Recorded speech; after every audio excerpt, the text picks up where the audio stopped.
Welcome to संपूर्ण GK classes. आज हम देखने वाले हैं साइंस में बायोलॉजी का एक topic that is classification. Classification of kingdom जो है वो आपको पता होगा कितना ज्यादा इंपॉर्टेंट है। एसएससी, रेलवे, बाकी जा रहे सारी कॉम्पिटिटिव एग्जाम में अक्सर पूछा जाता है और कंफ्यूजन भी रहता है। स्टार्टिंग के जो प्लांट्स वगैरह जो किंगडम है उसमें थोड़ा सा कंफ्यूजन रहता है। उस बारे में आज हम पढ़ेंगे। इसको हम दो पार्ट में डिवाइड करते हैं। सबसे पहले थोड़ा सा बेसिक हो जाए, उसके बाद में डीपली अच्छे से पढ़ लेंगे ताकि आपको कंफ्यूजन ना हो, आराम से क्लियर हो जाए। जो भी हमारे साइंटिस्ट थे उन्होंने किस हिसाब से बांट रखा था पूरे जितने भी वर्ल्ड में जितने भी लोग हैं, स्पीशीज हैं, तो कैसे बांट रखा था, किस क्लासिफिकेशन बांट रखा था, तो इस बारे में हम देखेंगे। सबसे पहले गाइस मुझे ये बताओ कि क्लासिफिकेशन होता क्या। क्लासिफिकेशन किसी भी चीज को हम क्लासिफाई कर रहे हैं, जैसे कि पता है आपको टॉपिक का नाम क्लासिफिकेशन है, एक टर्म दीजिए क्लासिफिकेशन। अब मैं ये नहीं पूछ रही आपसे कि कोई साइंस का टर्म है, इंग्लिश का टर्म है, हिंदी का टर्म है। नॉर्मल क्लासिफिकेशन मतलब क्या होता है। अब मैं किसी चीज को क्लासिफाई करूंगी तो कैसे करूंगी। हम पूरे अर्थ में, हम जितने भी प्लैनेट्स हैं, पूरे प्लैनेट्स में हम अर्थ में रहते हैं, ठीक है, ये हमारा एक आइडेंटिफाई है। कोई मार्स में रहता है तो उसका एक आइडेंटिफाई हो गया।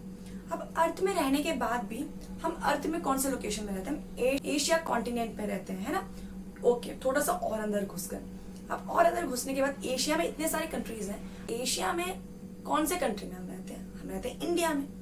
ओके, अब इंडिया में थोड़ा सा और, इंडिया में कहाँ रहते हैं, इंडिया में इतने सारे स्टेट्स हैं, यूटीज हैं, तो इसमें कहाँ पे, तो जैसे समझ लो कि जैसे दिल्ली में, ओके, दिल्ली यानी कि यूटी में रहती हूँ, ऐसा समझ लो। ओके, तो यहाँ पे क्या क्लासिफाई हो रहा है, सबसे पहले अर्थ, उसके बाद एशिया कॉन्टिनेंट, देन उसके बाद इंडिया कंट्री में, उसके बाद स्टेट, उसके बाद कोई district, north Delhi, south Delhi, east Delhi, west Delhi, ऐसे।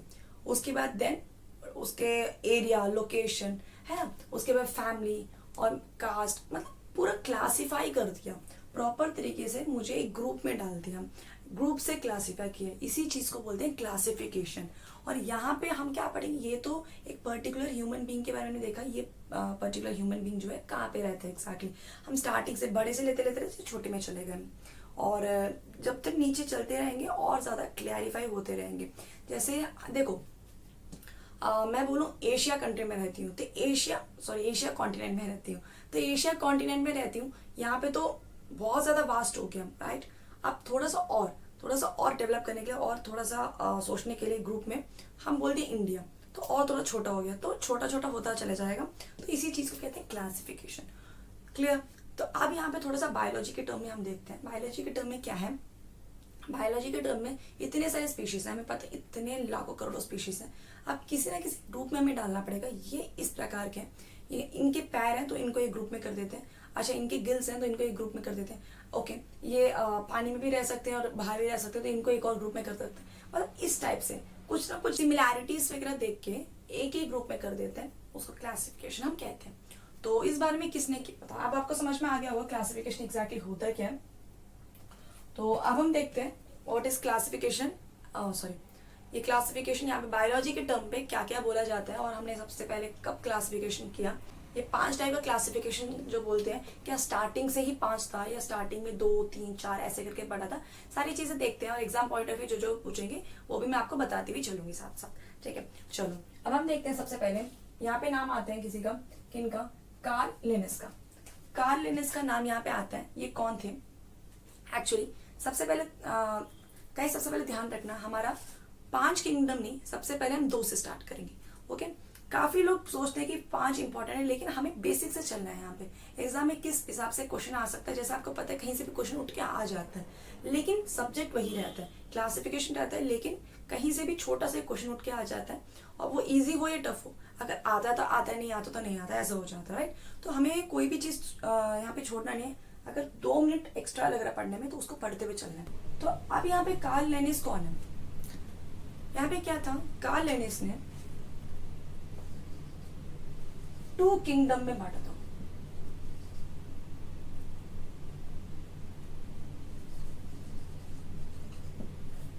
टू किंगडम में बांट दिया था। किस किस में, सबसे पहले प्लांट में, यानी कि इसको प्लांटिया भी बोलते हैं, एनिमिलिया में। अब एक बात बताओ गाइस, प्लांटिया, एनिमिलिया ऐसे क्यों बोलते हैं। यहाँ पे हम बोलते हैं टाइगर, यहाँ पे इंग्लिश में, इंडिया में टाइगर यानी कि पता है आपको टाइगर क्या होता है, सबको फेमिलियर है ना। यही चीज जाके मैं फ्रेंच में बोलूँ, क्या फ्रेंच में भी टाइगर बोलते होंगे क्या, या फ्रेंच में कुछ और बोल देंगे, स्पेनिश में कुछ और बोलते होंगे, सबका कुछ ना कुछ अलग अलग नाम होगा ना। एक कॉमन नेम तो होना चाहिए। जैसे वहां पे अगर कोई रिसर्च कर रहे हैं इस पे, तो क्या वो भी टाइगर ही बोलेंगे या कुछ और बोलेंगे, तभी एक कॉमन नेम रखते हैं, यानी कि लैटिन नेम रखते हैं। तो ये जो है एनिमल, तो यहाँ हम नाम जानते हैं, हो सकता है कोई और लैंग्वेज में एनिमल के नाम से नहीं जानते होंगे, तो इस वजह से क्या करेंगे, लैटिन नेम ले लेंगे, कॉमन नेम ले लेंगे, इसको ये एनिमिलिया हो जाएगा, ठीक है, और प्लांटिया हो जाएगा। प्लांट्स और एनिमल्स में दो पार्ट में डिवाइड किया था। कह रहे थे कार्ल लिन्नेस ने, इन्होंने क्या कहा था, दो टाइप के होते हैं, या तो प्लांट या तो एनिमल्स, ठीक है, या तो प्लांटिया या तो एनिमिलिया। तो दो पार्ट में डिवाइड किया था। तो टू किंगडम किसने किया था स्टार्ट, इन्होंने किया था कार्ल लिन्नेस ने।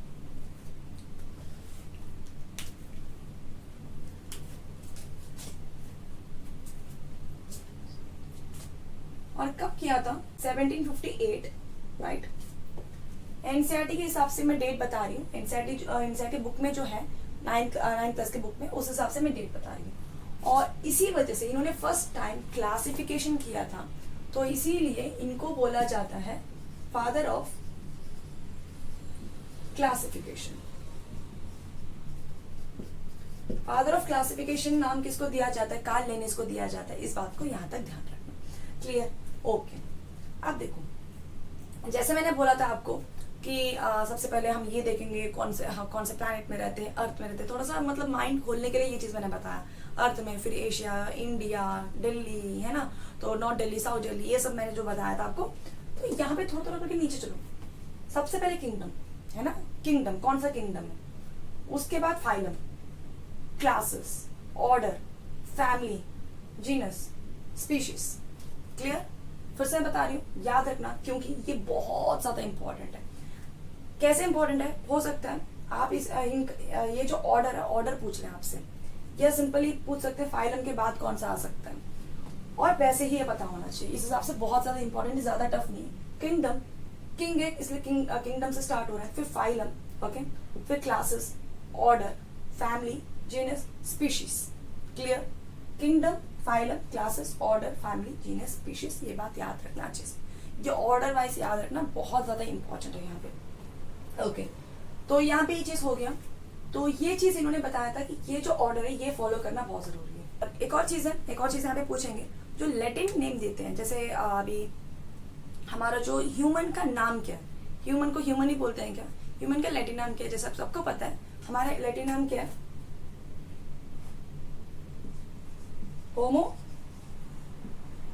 सेपियन, है ना, होमोसेपियन बोलते हैं, सबको पता है, बहुत ज्यादा कॉमन है, इसलिए मैंने नाम लिए होमोसेपियन बोलते हैं। यहाँ पे ये होमोसेपियन नाम कहाँ से आया है, इनमें से कहाँ से लिया, ध्यान रखना गाइस, ये लास्ट के जो दो होते हैं ना, यहीं से ही हम लैटिन नाम लेते हैं, ओके। साइंटिफिक नेम जो होता है वो यहाँ से लिया जाता है। जीनस मतलब, जीनस जो है वो टॉप में आएगा, यानी कि जीनस क्या है, होमो, और स्पीशीज कौन सा है हमारा, एक टाइप का सेपियन, ठीक है। तो होमो सेपियन यहाँ पे ये हो गया।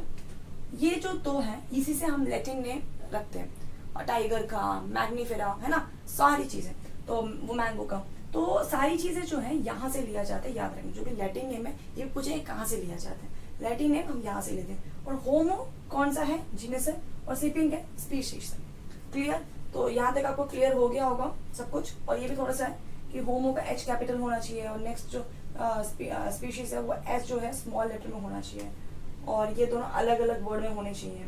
अलग वर्ड में नहीं साथ में लिखेंगे तो हमें ऐसे अंडरलाइन करना चाहिए।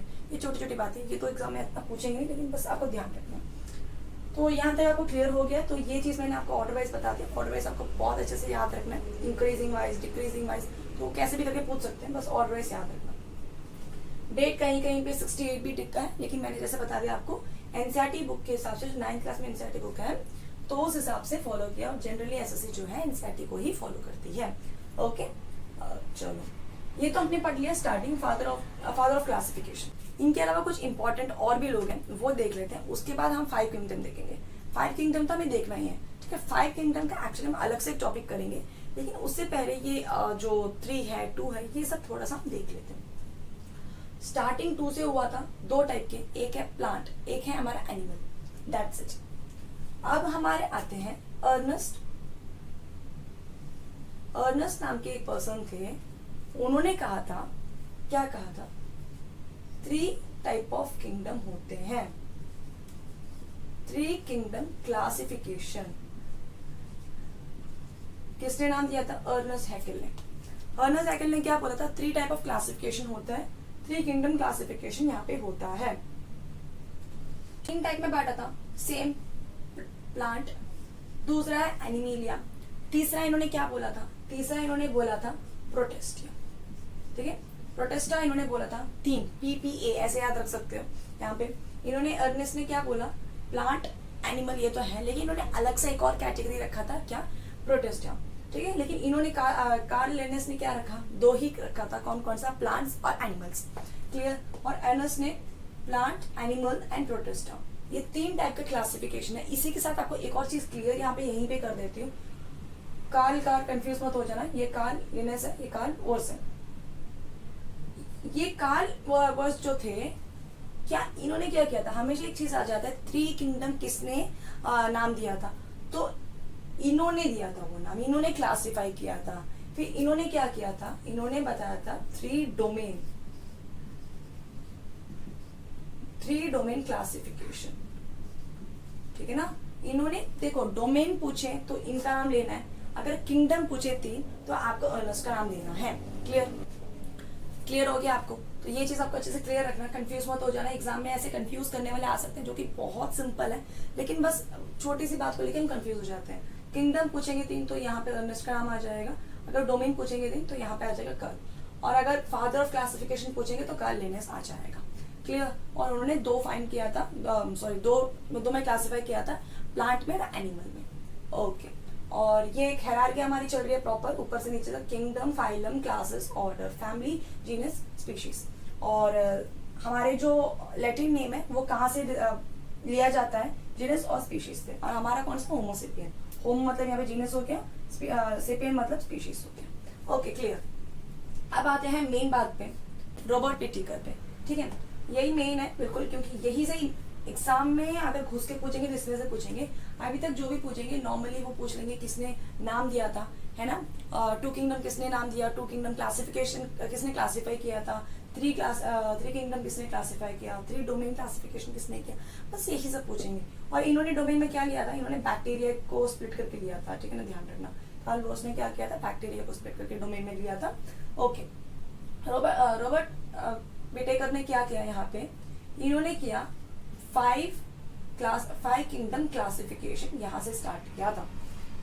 और उन्होंने जो किया था, इनका लास्ट तक चला भी, इनका आज तक चलता हुआ आ रहा है, क्योंकि काफी बाकी चीजों से काफी बेटर है इनका। हमेशा क्या देखते हैं गाइस, देखो जो भी क्लासिफाई करते हैं, कोई भी चीज क्लासिफाई वगैरह करें, कोई भी साइंटिस्ट वगैरह, तो उसके बाद क्या करते हैं? सबसे बेटर वन देखते हैं, जो बेटर है और जो अच्छे से क्लासिफाई हो पा रहा है, जो हमारे दिमाग पे, जो नॉर्मल इंसान के दिमाग में ना बहुत इजीली समझ में आ रहा है, तो उसको आगे फर्दर लिया जाता है। वैसे ही इनमें से देखा जाए तो रॉबर्ट व्हिटेकर जो है, व्हिटेकर का बहुत ज्यादा इजी लगा और बहुत अच्छे से क्लासिफाई, डिस्टेंट तरीके से क्लासिफाई किया गया था, तो इसको आगे प्रोसीड किया, तो आगे आज तक चलता हुआ ये चीज आ रहा है। और इन्होंने किस किस बारे में बात करी थी, है ना, देखते हैं। उससे पहले एक डेट याद रखना, 1959, आपसे डेट पूछ लेंगे। ये 1758 था, ये इनकी स्टार्टिंग है, इसलिए इसका डेट पूछ सकते हैं आपका।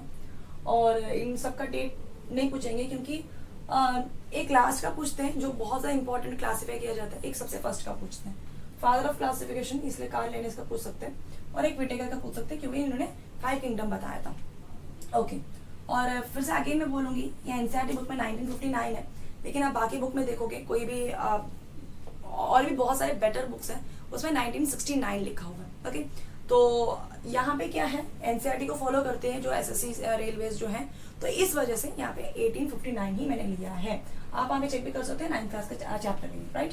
ओके, तो इन्होंने किस वे में क्लासिफाई किया, कौन से पार्ट में क्लासिफाई किया, वो तो हम देखते हैं, अभी रुक जाओ, जैसे प्लांट में, एनिमल में, वो तो अभी रुक जाओ। उससे पहले इन्होंने क्या सोच के, मतलब किस किस को क्या क्या डिवाइड किया, किस किस बेसिस पे डिवाइड किया। ओके, देखो सबसे पहले तो हम सेल ले लेते हैं। आपको पता है जो भी बेसिक यूनिट है, सेल क्या होता है, एक बेसिक यूनिट होता है गाइस। तो यहाँ पे जो सेल है सबसे पहले तो उसको डिवाइड किया। क्या बोला, जो सेल होता है वो हमारा या तो यूनिसेलुलर होता है ना, या तो मल्टी सेलुलर होता है। यूनिसेलुलर या यूनिसेलुलर या तो मल्टी सेलुलर होता है। जैसे देखो एमीबा होता है ना, जो हमारे नहीं मतलब जो अर्थ में एमीबा पाया जाता है, तो क्या होता है, इस टाइप का कुछ होता है ना। ये क्या होता है, यूनिसेलुलर या मल्टी सेलुलर? यूनिसेलुलर होता है, यानी कि इसके पास सिंगल सेल होता है। इसके बॉडी में जो भी चीजें होती हैं वो सिंगल सेल ही संभालता है। जैसे कि आप उसका डाइजेशन हो गया, ओके, उसके एक्सक्रिएशन हो गया, उसके जो भी प्रोसेस है, जितने भी उसके बॉडी में जितने भी चीजें चलती हैं, तो वो सारी क्या है, सिंगल सेल है। ओके, काफी सिंपल होती है, ज्यादा कॉम्प्लेक्स और कॉम्प्लिकेटिव नहीं होती। और दूसरी तरफ हमें देख लो, हम ह्यूमन बींग्स तो देख लो, हम क्या हमारा सिंगल सेल है क्या? नहीं, हमारा क्या मल्टी सेलुलर है। क्या हमारा बॉडी का जो डाइजेशन है वो प्रोसेस अलग काम है। जैसे हमारा जो माउथ है, आपको पता है जो डाइजेशन प्रोसेस जो है वो माउथ से स्टार्ट हो जाता है, कहाँ जाए खत्म होता है, हमारे लार्ज इंटेस्टाइन में, स्मॉल इंटेस्टाइन में। कहाँ खत्म होता है, हमारा स्मॉल इंटेस्टाइन में खत्म हो जाता है, ठीक है। उसके बाद कोई प्रोसेस नहीं होता डाइजेशन का, और तो उसके बाद एक्सक्रिएशन में चलने लग जाता है, ओके। तो ये जो प्रोसेस है यहाँ से यहाँ तक, क्या हम बोलेंगे एक्सक्रिएशन में माउथ का कोई काम है? नो, माउथ का कोई काम ही नहीं है, ओके। तो ऐसे से, और हमारे जो ब्लड को पंप करने का काम क्या है, हार्ट का। तो ऐसा है, सबका अलग अलग फंक्शन है, ऐसा नहीं कि कोई एक ही सेल कर रहा है। हमारे मल्टी सेलुलर बॉडी है ये, वो भी इसीलिए क्योंकि हम काफी कॉम्प्लेक्स है ना। जो बॉडी ज्यादा कॉम्प्लेक्स होती चली जाती है उसमें मल्टी सेलुलर ही होता है, मल्टी सेल माना होता है उसमें। और जो बहुत ज्यादा सिंपल होती है, जो बहुत सिंपल होती है, तो उसमें क्या होता है, वो सिंगल सेल से काम चल जाता है। पूरा बॉडी जो है सिंगल सेल से काम चल जाता है, खाना पीना निकालना सब एक साथ चल जाता है, ओके। चलो, तो इस बारे में बात करी थी इन्होंने, विटेकर ने, सेल के बारे में। एक होते हैं यूकैरियोटिक, प्रोकैरियोटिक, नाम तो पता होगा ना, यूकैरियोटिक, प्रोकैरियोटिक, नाम सुना होगा। मैं बहुत ज्यादा डीपली इसलिए नहीं घुस रही क्योंकि यहाँ पे हमें कोई वैसे इसलिए नहीं घुस रही क्योंकि हमें यहाँ पे इसमें मास्टर्स नहीं करना है। यहाँ पे हमें यहाँ पे क्या करना है, इसके बारे में अच्छे से जानना है और एग्जाम पॉइंट ऑफ व्यू से जानना है और उसको अच्छे से समझना है। एग्जाम पॉइंट ऑफ व्यू से करना होता तो बस क्वेश्चन बता देती, ऐसा नहीं। हमारा मोटिव क्या है, एक टॉपिक लेंगे, उसको अच्छे से पढ़ेंगे, जितना घुस सकते हैं उतना घुसेंगे, जितना एग्जाम में पूछेंगे उसके रिलेटेड करेंगे, ओके। चलो, यूकैरियोटिक, प्रोकैरियोटिक, यहाँ पे क्या होता है, प्रोकैरियोटिक मतलब जिसमें न्यूक्लियस पता है ना, जिसमें नो न्यूक्लियस पाया नहीं जाता। यूकैरियोटिक मतलब जितने भी यूकैरियोटिक है सब में न्यूक्लियस पाया जाता है। इन्होंने इस डिफरेंशिएट में बांट दिया था, जिसपे न्यूक्लियस है यूकैरियोटिक। प्रोकैरियोटिक मतलब प्रिमिटिव, पता है ना, पुराना, ठीक है। और यूकैरियोटिक, इसमें क्या है, न्यूक्लियस पाया जाता है। तो यहाँ पे प्रोकैरियोटिक में न्यूक्लियस नहीं पाया जाता, यूकैरियोटिक में न्यूक्लियस पाया जाता है। ये सारी चीजें जो बोल रही हूँ, ये सारी आपके कोई भी वन वर्ड में आ सकता है, जो भी मतलब किसमें पाया नहीं जाता, किसमें पाया जाता है, ऐसे टाइप में आ सकता है। उसके बाद दूसरी चीज, मतलब तीसरी चीज इन्होंने बोला था डिविजन ऑफ लैब। ये वही बात है, इन्होंने सेल डिविजन किया प्रॉपर तरीके से। यहाँ पे तो सिर्फ नाम दिया था, है ना। तो यहाँ पे इन्होंने क्या किया था, यहाँ पे प्रॉपर एग्जाम्पल लेके इसी की स्टडी की थी, इसका एक्सटेंशन है, ओके। नेक्स्ट है न्यूट्रिएंट्स। न्यूट्रिएंट्स क्या होता है, पता ही होगा। न्यूट्रिएंट्स क्या होता है, हमारे बॉडी में नीड होता है न्यूट्रिएंट्स अलग अलग टाइप के, फैट, प्रोटीन, कार्बोहाइड्रेट, है ना, ये सारी चीजें हमें चाहिए। तो ये जो चीज है, वैसे ही हर इंसान को नहीं बोलूंगी यहाँ पे, हर स्पीशीज को अलग अलग टाइप का चाहिए। ऐसा तो नहीं है हमें सी फूड नहीं मिलेगा तो हम जिंदा ही नहीं बचेंगे, ऐसा तो नहीं है, ठीक। तो यहाँ पे क्या होता है, यहाँ पे न्यूट्रिएंट्स मतलब क्या होता है, यहाँ पे उसकी बात नहीं कर रही, यहाँ पे ह्यूमन बॉडी की न्यूट्रिएंट्स की बात नहीं कर रही, यहाँ पे कॉमन स्पीशीज की बात कर रही है यहाँ पे न्यूट्रिएंट्स की। तो क्या होता है न्यूट्रिएंट्स में, सबसे बड़ी बात, जैसे हमें पता है हम खुद से खाना बनाते हैं क्या, हाँ हम खुद से खाना बना सकते हैं, लेकिन उसका जो रॉ सोर्स होता है वो कहाँ पे होता है, वो प्लांट से, एनिमल से हम लेते हैं, है ना। तो इसका जो रॉ सोर्स है, तो दो पार्ट में हम डिवाइड कर सकते हैं यहाँ पे। एक करता है आपका ऑटोट्रोफ, एक करता है आपका हेट्रोट्रोफ, है ना, हेट्रो ऑटो। हेट्रो जैसे हम किचन में खाना तो खुद बना लेते हैं, कोई दिक्कत नहीं है, लेकिन क्या हमें रॉ मटेरियल्स खुद से बनाते हैं, जैसे राइस हो गया, पल्सेस हो गया, ये सारी चीजें हम प्लांट या फिर एनिमल से, दूध, हनी, ये सारी चीजें क्या है, हम कहीं ना कहीं किसी से डिपेंड है ना, हम इंडिपेंडेंट नहीं है, हम कहीं ना कहीं किसी से डिपेंड है। तो उस चीज को क्या बोलते हैं, हेटेरोट्रॉफ। ऑटो मतलब जैसे प्लांट, जैसे क्लोरोफिल अपने आप खाना बना लेता है, जितने भी प्लांट्स हैं, ऑल प्लांट्स, और सम बैक्टीरिया क्या होते हैं, ऑटोट्रॉफ होते हैं, वो खुद से खाना बना लेते हैं। जैसे आपको पता है क्लोरोफिल, फोटोसिंथेसिस का अलग से टॉपिक मैंने कवर कर रखा, अभी तक नहीं देखा तो देख लो। तो यहाँ पे ऑटोट्रॉफ क्या हो गया, बैक्टीरिया, और ऑल प्लांट्स में इसमें ले लिया हमने, और हेटेरोट्रॉफ जैसे हम, है ना, एनिमल्स। तो ये सारी चीजें क्या है, हम लोग क्या है, हेटेरोट्रॉफ है, जो किसी न किसी पे हम डिपेंड है, हम खुद से नहीं बना पाते। किचन में तो बना सकते हैं, लेकिन जो रॉ मटेरियल्स है, रॉ मटेरियल्स हम खुद से नहीं बना पाते। तो इन्होंने इतने प्यारे तरीके से इन्होंने, तो यहाँ पे देख रहे हो आप कितने ढंग से, प्रॉपर तरीके से इन्होंने डिवाइड कर रखा है सेल को। ये कैरियोटिक, प्रोकैरियोटिक सेल का डिवीजन अच्छे से, न्यूट्रिएंट्स। फिर एक और चीज है फिफ्थ में इन्होंने फर्दर जो हमारे ऑटोट्रॉफ है, इन्होंने और फर्दर डिवाइड कर दिया, है ना, तो अच्छे से डिवाइड कर दिया। इसी वजह से सेल डिवीजन को इन्होंने डिवीजन ऑफ लैब में किया, वैसे न्यूट्रिएंट को और अच्छे से प्रॉपर तरीके से इन्होंने डिवाइड कर दिया।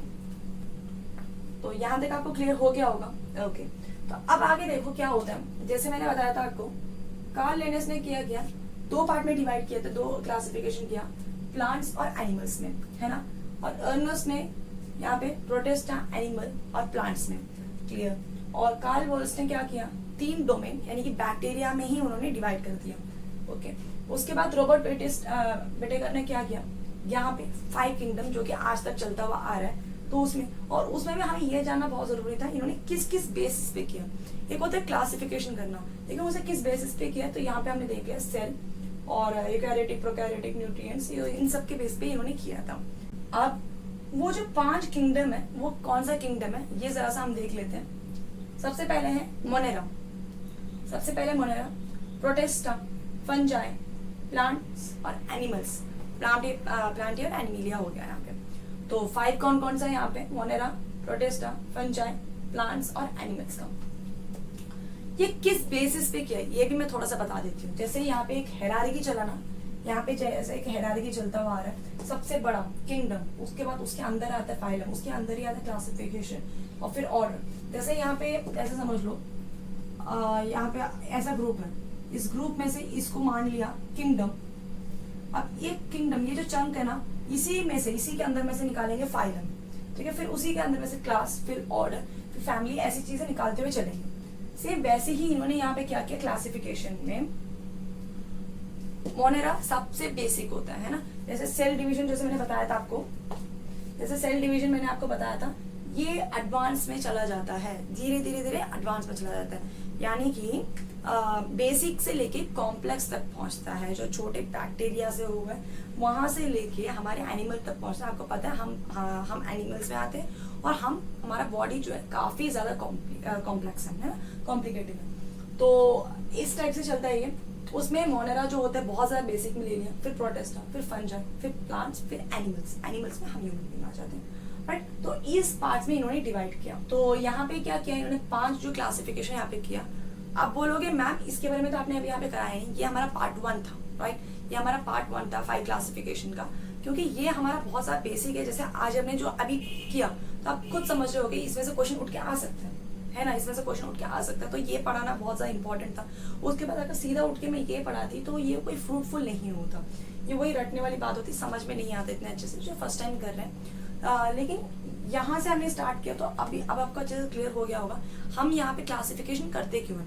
किसी भी चीज को क्लासिफाई करना है तो क्यों करना है, और किस हिसाब से इन्होंने किया, और इससे पहले के जो थे उन्होंने किस हिसाब से किया था, तो कैसे कैसे सिस्टम बदलता हुआ आ रहा है। तो वो आप यहाँ पे आराम से देख सकते हो। डेट वगैरह भी 2 डेट याद रखना यहाँ पे, एक यहाँ पे कार्ल लिनेस का और यहाँ पे बेटेकर का, ठीक है, 2 चीज आप ध्यान रखना आराम से। और इसके अलावा तो यहाँ पे कोई डेट नहीं आएगा, इन दोनों का जो है डोमेन वगैरह का, इसका डेट नहीं पूछेंगे। तो और गाइस क्लास अच्छा लगे तो प्लीज लाइक कर देना, और अभी तक सब्सक्राइब नहीं किया तो प्लीज सब्सक्राइब कर लेना। तो इसका पार्ट 2 भी आएगा, जल्दी लेके आती हूँ, जिसमें इस बारे में हम पढ़ेंगे, मोनेरा, प्रोटिस्टा, फंजाई, प्लांट और एनिमल्स के बारे में बहुत अच्छे से पढ़ेंगे। और स्टार्टिंग के ये 3 जो है ना, ये 3 को एक साथ हमने कर लिया। फिर एक्चुअली यही पूरा बायोलॉजी है ना, यही पूरा टोटली बायोलॉजी हो गया हमारा। ये जो चीज़ है इसको हम पढ़ लेंगे, फिर प्लांट्स का तो अलग से हो जाएगा, एनिमल्स का अलग से हो जाएगा। प्रॉपर तरीके से लेके जाएंगे, ठीक है ना, स्टेप बाय स्टेप लेके जाएंगे। जल्दीबाजी नहीं करेंगे, किसी को भी एनिमल्स को नहीं उठाएंगे, बीच में प्लांट्स को नहीं उठाएंगे, ऐसे हम सिस्टमेटिक वे से चलेंगे। मैं एनसीईआरटी भी कवर कर रही हूँ गाइस। एनसीईआरटी के मैंने 6th क्लास से स्टार्ट किया, अगर अभी तक आपने नहीं देखा तो जाके एक बार देख लेना। लाइन बाय लाइन पढ़ा रही हूँ पूरा। अगर आपको ज्यादा स्लो लग रहा है आप स्पीड में भी देख सकते हो, क्योंकि एनसीईआरटी से भी बहुत क्वेश्चन हो जाते हैं। एनसीईआरटी क्लियर हो गया तो वैसे हमारा साइंस कवर हो जाता है वहां से, तो इसलिए आप वहां से भी जाके देख सकते हो। नीचे लिंक कर देती हूँ, आप पूरा अलग से एक सेशन बना रखा है प्ले लिस्ट में, तो जाके आप देख सकते हो। सो आज यहाँ पे फिनिश करते हैं क्लास अच्छा लगे तो सब्सक्राइब कर लेना गाइस। आई होप आपने अभी तक देख रहे हो तो वीडियो तो सब्सक्राइब कर लिया होगा, नहीं किया तो प्लीज कर लेना, और क्लास अच्छा लगे तो पक्का लाइक करके मेरे को मोटिवेट करना मत भूलना। तब तक के लिए बाय बाय।